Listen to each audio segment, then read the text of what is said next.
আওয়ামী লীগ সরকারের দীর্ঘমেয়াদে অন্যায়ভাবে বন্ধ করে দেওয়া গণমাধ্যম ফের চালু হচ্ছে। Dainik Amar Desh, channel one, Islamic TV, CSB, Diganta TV সহ কয়েকটি গণমাধ্যম চালুর প্রস্তুতি চলছে। ছাত্র জনতার গণ আন্দোলনে শেখ হাসিনা সরকারের পতনের পর এসব গণমাধ্যম ফের চালুর প্রক্রিয়া শুরু হয়। ইতিমধ্যেই দৈনিক দিনকাল পুরোদমে প্রকাশনায় ফিরেছে। দর্শক ও পাঠকদের সামনে আসতে এরই মধ্যে কয়েকটি গণমাধ্যম পুরোদমে তৎপর রয়েছে। আইনি প্রক্রিয়া শেষ করেও আবারও আসার প্রস্তুতি নিচ্ছে কেউ কেউ।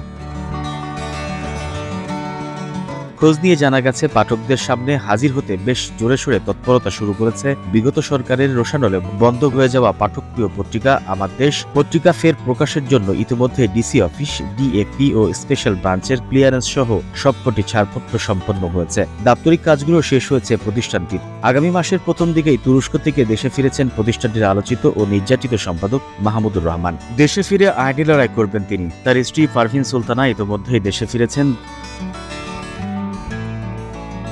দিগন্ত media corporation chairman Sibbir Mahmud বলেন, চ্যানেলটি চালুর জন্য প্রতিদিন দর্শক ও শুভানুদায়ীদের কাছ থেকে ফোন পাচ্ছি। তাদের সেই আকাঙ্ক্ষা পূরণের চেষ্টা করে যাচ্ছি। ইতিমধ্যে বেশ কয়েকটি বৈঠকও হয়েছে। আমরা চাইছি আগামী 2-3 মাসের মধ্যে এটি চালু করতে। তবে কারিগরি বিষয়টি থাকায় সেটি চালু করতে একটু সময় লাগছে।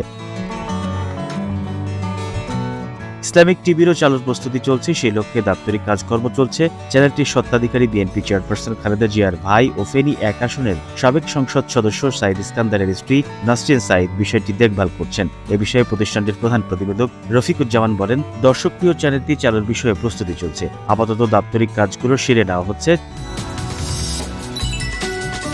চ্যানেল ওয়ানের প্রতিষ্ঠানটি চালুর বিষয়ে কাজ শুরু করেছে মালিকপক্ষ। সেজন্য তারা আদালতে যাওয়ার সিদ্ধান্ত নিয়েছেন। আইনি প্রক্রিয়া শেষে সম্প্রচারে আসতে আর একটু সময় লাগবে।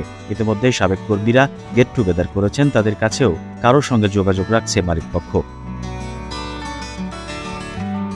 111-এর তত্ত্বাবধায়ক সরকারের সময় বন্ধ হওয়া নিউজ ভিত্তিক চ্যানেল সিএসবি চালুর বিষয়েও কথাবার্তা চলছে। বিএনপির স্থায়ী কমিটির সদস্য সালাউদ্দিন কাদের চৌধুরীর পরিবার বিষয়টি দেখভাল করছেন। চ্যানেলটি চালুর অংশ হিসেবে খুব শীঘ্রই সাবেক কর্মীদের নিয়ে একটি গেট টুগেদার আয়োজন করা হবে। এদিকে আওয়ামী লীগের চাপের মুখে বন্ধ হয়ে যাওয়া দৈনিক দিনকাল প্রায় 1.5 বছর পরও আবারও প্রকাশনায় ফিরেছে। গত 1 সেপ্টেম্বর থেকে পুরোদমে প্রকাশিত হচ্ছে পত্রিকাটি। 1.5 বছর আগে পত্রিকার ডিক্লারেশন বাতিল করে দেন ঢাকা জেলা প্রশাসক। শেখ হাসিনা সরকারের পতনের পর নতুন অন্তর্বর্তী সরকার সেই ডিক্লারেশন ফিরিয়ে দিয়ে ফের পাঠকদের কাছে ফিরে এসেছে পত্রিকাটি। The news Bangladesh desk report.